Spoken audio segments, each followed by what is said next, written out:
with me right now, and we're keeping it real with Ron. Good morning, Ron. Good morning. Well, how are you doing this morning?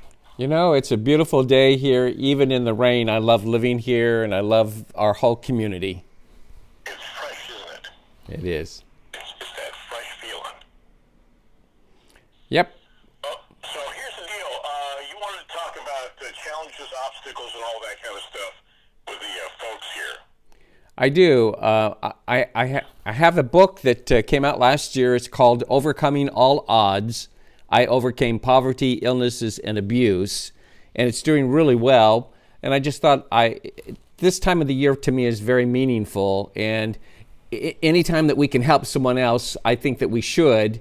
And I just kind of wanted to go over the three main aspects of that book so that if people wanted to either get hold of it and use it, they could, or just learn the lesson from the book because it's made a difference in my life. I think with the where we start in our lives to where we evolve to where we are now at this particular time in our lives, it's an accumulation of all those things that mold us into who we are right now. Right. Yes. Well, see, I was born into an itinerant farm laborer family, and we traveled the crops of Central Valley. We picked cotton and potatoes and beets and grapes and oranges. We just went from one community to another. And then many times we didn't have much money or food. And there was an old saying at our table that I loved that said that if you don't get here on time, you just might not get any food. That's an unfortunate thing for kids to have to go through. Food insecurities is just a tough thing. Yeah. And then our clothes were always, my mom called it remodeled by her, because she would take sheets and or old sacks and other things, and she would make clothes for us. And I mean, we didn't know any different, and we didn't even know that we were really poor because everybody else living in the same neighborhood were in the same plight that we were. So it was just an amazing time to grow up. I'm really glad that I grew up in the way that I did, because now I know the difference between good, bad, evil, poor, not poor, those kinds of things. But the second, you get the whole spectrum. Right. And it shows, like I said, when you start out in an environment such as that, you are exposed to a lot of things that kind of help you down that road of life and gives you kind of a perspective, if you will, right? Right. Yes. And then the second part of the book is about my illnesses. I was always sick as a young child. I had sore throats. I had 2 different bouts with rheumatic fever. And in the book, I talk about this one time. They had given me 6 months to live. And the doctor said that there wasn't anything that they could do. I was so sick that I couldn't even walk from my bed to the bathroom. They had to carry me. And on one of the trips to see the doctor, I saw this church sign and it said a healing service. I didn't even know what it meant. And I got home and I asked, and I snuck out of the home. And I was in 6th grade, and I went to this service, and they prayed for me. And I went home and I told my mom and dad, I said, I'm healed. I'm not sick anymore.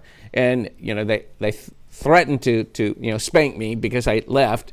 But the next day, I tried to convince them that I was, and we went back to the doctor, and the doctor said, I don't know what to tell you.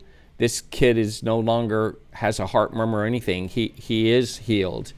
And that made such a difference in my life, because from that point on, I knew I either wanted to be a teacher or a preacher. Amazing story. Well, you're certainly an example of how you can pull your bootstraps up and move through life to better yourself and those around you as well.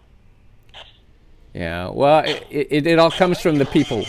Yeah, well, thank you. It comes from the people that we, allow in our lives. The teachers were amazing for me at high school. They made the difference. One got me into speed reading, and I went from 100 words a minute to 1,200 words a minute, was able to carry 23 to 27 units in semester in college credits. So it's time for me to give back, and it's time for us to understand if we help each other, our society is better. Absolutely. We're a community unto ourselves here on this big old planet, so we're all here to help each other out, and that's the whole thing. So before I let you go, you said you got the book. How can people get a hold of this? Well, they can go to my website, which is ronnortonreel.com, and reel is spelled R-E-E-L, like fishing. And if they go to the website, then they can look at all of the various books that I've done, and they can just click on and order the book in either an ebook or a paperback. And they can also find out more about me there and about my real estate company. It's kind of a one-stop shop place. Sounds great. Well, I appreciate you spending some time with us, Ron. Thanks, sir. All right. Thank you. You have a nice week, and I'll talk to you again next Wednesday.